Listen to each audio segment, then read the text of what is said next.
Atzo, izema alaba txiki duen egoera zaurgarrian dagoen familia baten etxegabetze saiakera bat salatu nahi dugu Altsasun gertatu zen.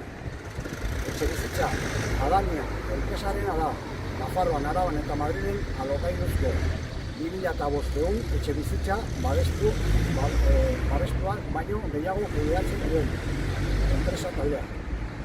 Bere jabea Lizarraga familia da, eta Nafarroako tenedore edo kasero handiena da.